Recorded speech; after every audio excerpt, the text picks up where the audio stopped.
Now proceeding forward, if I ask you to print a statement, let us say India has a population of 132 crores 65 lakh and 72,000. So in order to print out this statement using the code that we have written here, let us write our print statement. So let us write system dot out dot print. Now within the brackets, instead of writing India, let us use this variable as name. Let us now run the code.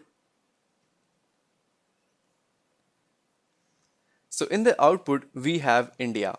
Now as per our objective, we have to append has population of this much again. So what we can do, after name, let us put the plus sign. If you want, you can give a space here and then use the double quote.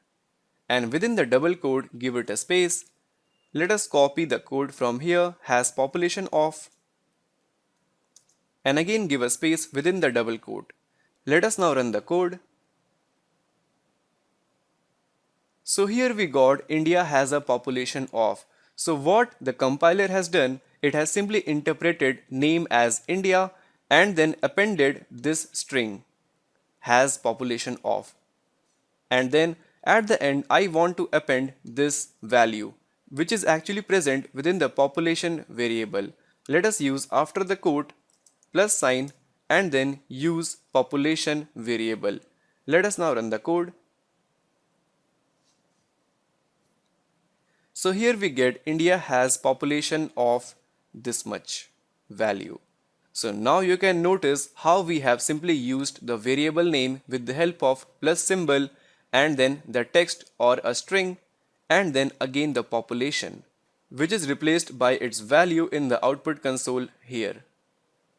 And now if I append some text here inside the comment and ask you to print this statement as well and the population density of this much person per square kilometer.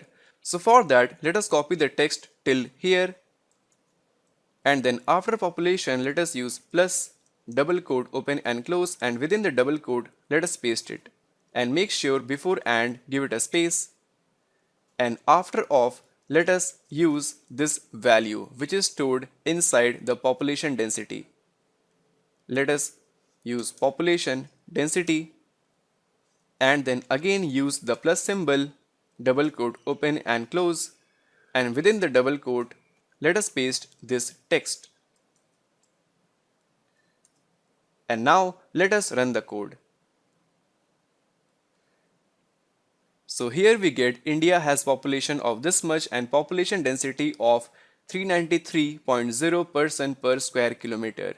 So in this way you can then print out the GDP, currency, and also if it is a secular state or not, like this inside the system.out.print statement.